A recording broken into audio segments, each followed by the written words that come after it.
과연 정수기 물은 마셔도 괜찮은 것일까?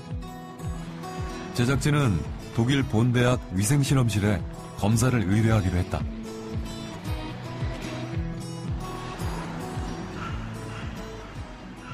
이 대학의 수질 분석실. 국내에서 가장 많이 이용되고 있는 정수기를 직접 공수해 갔다. 국내 정수 방식의 80% 이상을 차지하고 있는 역삼투압 방식의 정수기. 현지에서 직접 정수기 물을 받아 검사하기로 했다.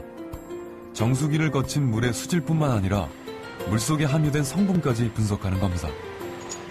특히 제작진이 주목한 것은 미네랄. 과연 정수기 물과 미네랄과는 어떤 상관관계가 있을까? Ein gutes Wasser ist ein ausreichend mineralhaltiges, wohlschmeckendes Wasser bei Temperaturen von 10 bis 12 Grad, das frei ist von Krankheitserregern und nur wenige Bakterien auch enthält, dann das auch gut schmeckt und auch klar ist. Es darf also nicht trübe sein. Das sind die Grundanforderungen, die wir haben an ein gutes Trinkwasser. 독일 본대학 수질연구소에서 검사 결과가 나왔다. 역삼투압 방식으로 정수한 물의 식수 기준 분석에 대한 결과 보고서. 박테리아와 세균 기준치를 초과했다. 무엇보다 심각한 것은 정수기 물이 미네랄이 전혀 없는 산성수라는 사실이었다. 또한 정수기 물은 독일 음용수 기준에 미달이며 장기간 섭취할 경우 건강상 문제를 일으킬 수 있다는 보고서였다. 물은 인간 생명 유지의 필수 요건. 인체에 들어간 물이 각 기관에 영향을 끼치는 데 걸리는 시간은 최소 30초에서 최대 20분.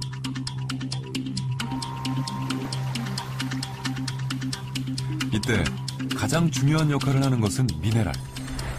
물속에 녹아있던 각종 미네랄이 혈관을 타고 흘러 인체 각 기관이 제대로 작동할 수 있도록 하는 것이다.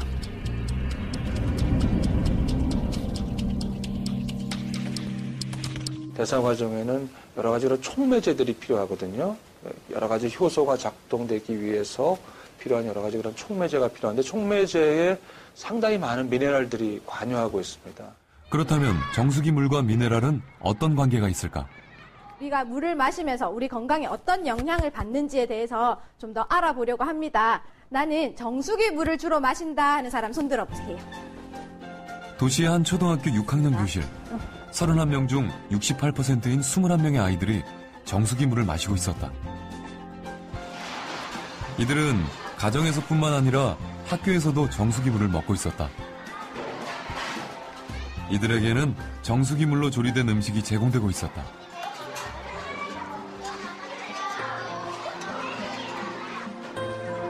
점심 식사를 마친 후 마시는 물도 정수기 물이었다.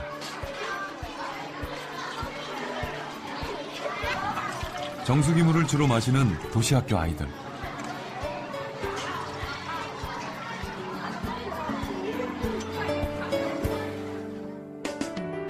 이들의 인체 내 미네랄은 어떤 상황일까? 모발 검사를 실시했다. 모발에 함유된 미네랄 성분과 양을 통해 인체 내의 미네랄 상태를 알아보는 기법이다. 인체 내에 미네랄이 부족하면 체액 속의 미네랄이 빠져나와 머리카락에 축적되는 현상에 착안한 검사 기법이다. 정수기 물을 마시는 10명의 도시학교 어린이들을 대상으로 했다. 또 다른 학교. 정수기를 사용하지 않고 농촌 지역 초등학교를 찾았다. 그냥 먹거나 끓여서 먹는 친구들 손 들어보세요. 20명 중 90%인 18명이 수돗물을 마시고 있었다. 이들이 마시는 물은 산속 계곡물을 상수원으로 하는 수돗물. 학교 급식 조리에도 역시 수돗물을 이용하고 있었다. 수돗물을 이용해서 만든 음식을 먹고 역시 수돗물을 마시는 농촌 지역 어린이들. 이들의 인체 내 미네랄은 어떤 상태일까?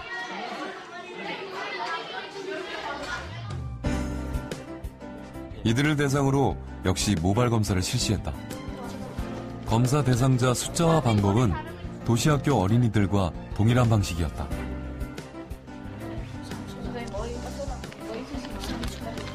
두 학교 학생의 모발 분석은 메디넥스에 의뢰했다.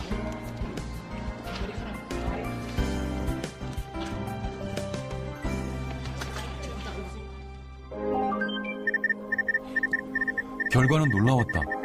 도시 초등학생의 경우 10명 중 6명이 칼슘 부족 현상을 보였다.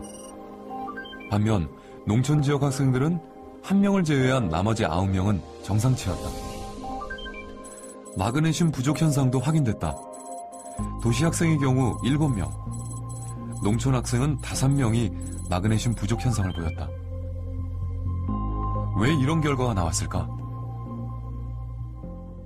역삼투압 방식의 그 물을 먹다 보면은 미네랄 이온이 전혀 없기 때문에 칼슘이 부족하게 되고, 그 칼슘을 부족을 막아주기 위해서 조직 속에 있는 칼슘이 빼서 혈액 속으로 들어가게 되고, 그 많아진 혈액 속에 있는 칼슘이 모발에 반영되고 있기 때문에 우리 몸은 산성화됐다라고 볼 수 있는 것입니다. 그래서 이 미네랄의 중요성이 칼슘, 마그네슘, 특히 자라나는 어린애들한테 아연 이런 부분은 성장 발달에 아주 중요한 원소이기 때문에 그 자체를 검사하는 것만으로도 중요한 의미를 가질 수 있다라고 말씀드릴 수 있겠습니다. 정수기물을 주로 마시는 도시 학생들의 미네랄 부족 현상. 이들이 마시는 정수기물 자체에 미네랄이 부족한 것으로 추정됐다. 미네랄은 아동뿐만 아니라 태아에게도 결정적인 영향을 끼친다. 뱃속의 태아는 모체에 의해 모든 것이 결정된다. 모체의 양수 속에서 10달을 자라는 태아. 이때 태아의 성장에 필요한 모든 영양소는 모체와 연결된 탯줄로 공급받는다. 영양소는 물론 생명에 필요한 각종 미네랄 역시 탯줄로 공급받는다. 따라서 산모가 마시는 물이 태아에게 결정적인 영향을 끼치는 것이다. I would definitely not recommend that because there are studies that people drinking low mineral water have effects on their children. So they shouldn't do it. The minerals will be washed out. 출산이 임박한 임산부. 긴장 속에서 새 생명의 탄생을 기다리고 있다. 이 산모는 어떤 물을 마셨을까? 양수가 많이 부족하다 해서 그때부터 1.5리터짜리 물을 한 2병씩 정도 먹었어요. 집에 정수기가 있나요? 예, 있습니다. 정수기 물도 많이 받아 드셨겠네요. 예. 신생아실로 옮겨진 아이들. 이들에게는 위생적으로 잘 처리된 우유가 공급된다. 그런데 이 우유를 탄 물이 대부분 정수기물, 즉 각종 미네랄이 거의 없는 물인 것이다.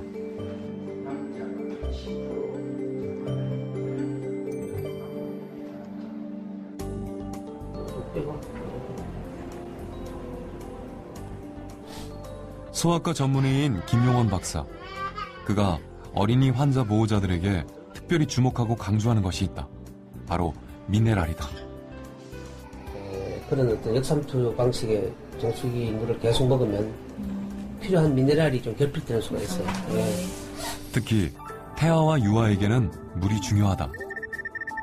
태아는 인체의 95% 이상, 성인은 70%, 그리고 노인은 약 60%가 수분으로 이루어져 있다. 우리 몸은 20-30%의 세포가 70-80%의 물 속에 떠 있다고 생각하면 되죠. 이 물이 특히 또 일정량의 미네랄이 굉장히 결핍되어 있다면 우리 신체 어떤 것보다도, 어떤 약을 먹는 것보다도, 어떤 음식을 먹는 것보다도 가장 중요한 그 요소가 될 수 있죠. 울산과학대학에 정수기 물과 수돗물의 미네랄 함유 분석을 의뢰했다. 물속에 함유된 각종 미네랄의 성분과 양을 분석할 수 있는 최첨단 분석기. 분석 결과는 예상을 뛰어넘는 것이었다. 정수기를 통과한 물은 대부분의 미네랄이 제거됐다. 정수된 물은 증류수 상태였다. Water without minerals is like rainwater or distilled water. which we for generations have known that we shouldn't drink because it drains the body of minerals in case you don't get them from other sources.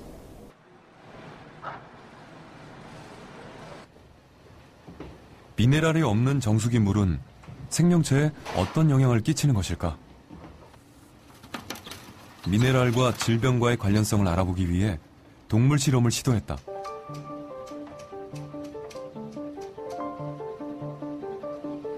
실험 대상 질병은 대표적인 현대 성인병인 당뇨. 실험용 쥐에 당뇨를 유발시켰다.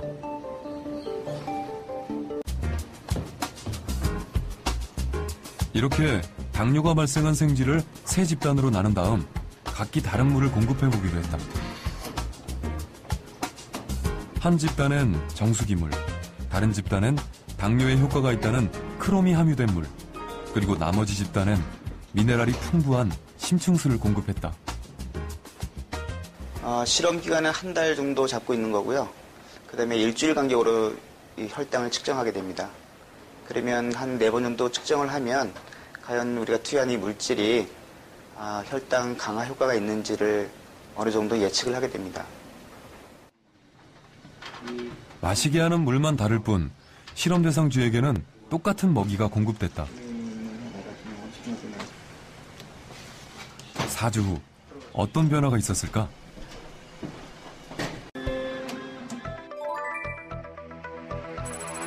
역삼투압 정수기 물을 먹은 쥐의 혈당치는 오히려 높아져 있었다. 반면 크롬이 함유된 물과 미네랄이 풍부한 물을 먹은 쥐의 혈당치는 떨어져 있었다. 차이의 원인은 미네랄이었다. 그 미네랄이 그런 췌장이라든가 그런 우리 세포 그리고 여러 가지 효소에 영향을 미치기 때문에 그 당 대사 그리고 그 인슐린의 그 저항성 이런 부분에 긍정적인 영향을 미치기 때문에 그 혈당 저하가 나타나게 됩니다. 미네랄이 부족한 물을 오랫동안 마실 경우 어떤 현상이 발생할까? 최근 이 병원엔 다양한 증상을 호소하는 환자가 늘고 있다. 까닭 모를 두통과 불면증 등으로 병원을 찾은 30대 임효정 씨. 가정의학과 유병현 교수는 원인도 뚜렷하지 않은 이런 증상에 대해 미네랄과의 연관성에 주목하고 있다. 임효정 씨의 모발을 채취, 미네랄 검사를 실시했다. 검사 결과는 예상대로였다. 임효정 씨에게 심각한 미네랄 부족 현상이 발견된 것이다. 두통이나 불면증의 원인도 미네랄 부족인 것으로 판단됐다. 마그네슘이 상대적으로 칼슘에 비해서 많이 상당히 떨어졌기 때문에 전신도 근육통이라든지 두통이라든지 이런 통증들 관련된 증상들이 많이 나타날 수가 있고, 담백하고 정말 아까 얘기하는 골고루 색깔이 무지개 색깔이 있는 음식들을 천연적인 걸 섭취하는 게 제일 중요하고, 미네랄이 풍부한 맹물 먹는 게 훨씬 나을 수가 있죠. 물은 많이 먹어서 절대 해될 게 없습니다.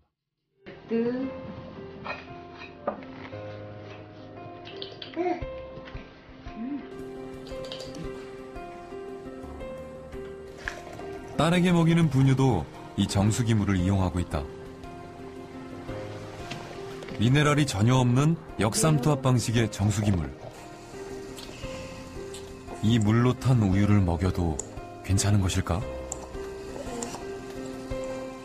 어른들인 경우에는 다른 반찬이라든지 다른 음식을 통해서 보충이 되지만은 특히 우유나 젖을 먹는 어린 영아들이나 그런 학동기 아이들에게 미네랄이 전혀 없는 물을 먹게 되면 여러 가지 칼슘이라든지 포타슘이라든지 또 아연, 또 철분 또는 이런 요오드 같은 우리 몸에 꼭 필요한 물질들이 상당히 결핍되기 쉽습니다. 그래서 신경 기능에 이상을 가진다든지 또는 성장에 지연 온다든지 또는 어떤 성격의 이상 같은 걸 초래할 수도 있습니다.